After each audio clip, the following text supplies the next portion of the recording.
Shalom, selamat pagi saudaraku.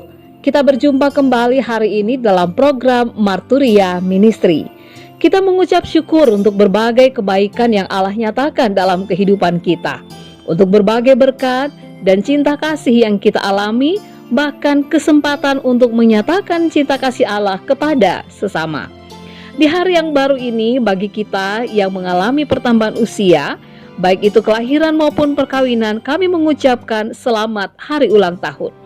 Teristimewa bagi Ibu Kardela Winarti, Ibu Sihol Sinambela, Ibu Marlen Ajutrisna Walean, anak terkasih Louis Karen Delvia Loli, dan bagi mereka yang merayakan ulang tahun perkawinan, Bapak Max Anakota bersama Ibu Aisyah Levina, Bapak Naik Mustar Manulang, dan Ibu Hotmaidah Papahan dari Pospelkes Waihandop.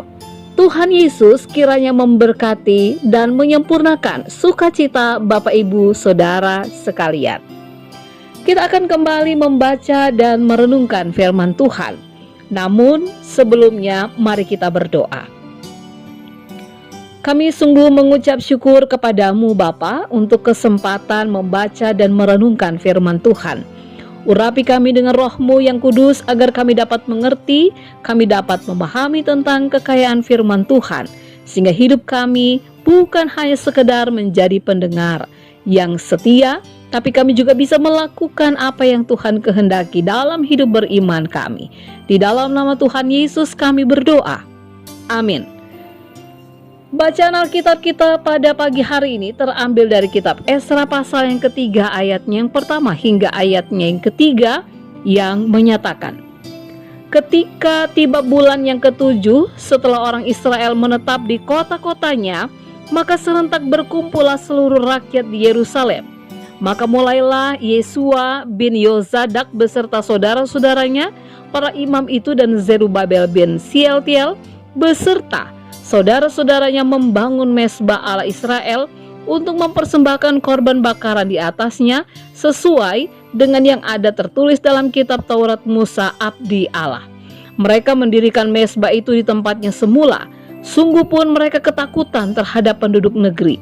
Lalu mereka mempersembahkan di atasnya korban bakaran kepada Tuhan, korban bakaran waktu pagi dan waktu petang. Demikianlah pembacaan Alkitab. Umat Israel membangun kembali mezbah bagi Tuhan, dan hal ini merupakan prioritas utama mereka sebagai bangsa Yahudi yang baru pulang dari pembuangan. Mezbah adalah pusat penyembahan Yahudi, karena disitulah tempat bagi mereka untuk memberikan persembahan korban bagi Allah. Dijelaskan bagaimana mereka mempersembahkan korban bakaran, baik pagi maupun petang, sebagai tanda rasa syukur mereka.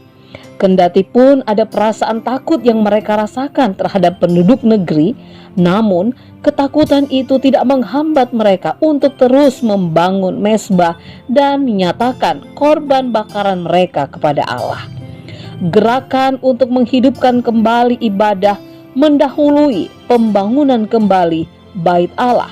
Walaupun di tengah kesulitan ketika mereka baru tiba di tanah Israel, mereka mendahulukan Tuhan dengan membangun mezbah Tuhan. Saudaraku, ada hal yang penting yang kita pelajari dari perenungan firman Tuhan hari ini. Apakah kita sudah berkomitmen untuk mendahulukan Tuhan sebelum kita beraktivitas atau melakukan segala sesuatu? Mendahulukan Tuhan berarti kita sedang menyatakan tanda keberserahan diri kita. Kita sedang meminta Allah untuk turut bekerja dalam segala keterbatasan kita. Kita sedang memberi tempat bagi Allah untuk berkarya dalam segala usaha, rencana, bahkan masa depan kita. Ingatlah bahwa sekalipun ada berbagai tantangan yang akan kita hadapi, namun ketika kita mendahulukan Tuhan di dalam kehidupan kita, maka semua tantangan itu bisa dihadapi karena ada sukacita di dalam Tuhan. Tuhan memampukan kita. Amin. Bapak, Ibu, Saudara-saudari, mari kita berdoa. Bapa di surga, terima kasih untuk firman-Mu yang mengingatkan kami kembali, agar dalam hidup ini kami mendahulukan Tuhan, sebagai prioritas utama dalam kehidupan kami. Tuntunlah kami dalam hikmat-Mu Tuhan, sehingga ketika kami berhadapan dengan berbagai tantangan yang terjadi, kami mampu melihat bahwa sukacita di dalam Tuhan memampukan kami untuk menghadapi segala sesuatu yang kami alami dari waktu ke waktu, karena ada Tuhan yang menuntun dan memampukan kami. Amin. Selamat beraktivitas Bapak Ibu. Mari terus mendahulukan Tuhan sebagai prioritas utama dalam kehidupan kita. Tuhan Yesus memberkati.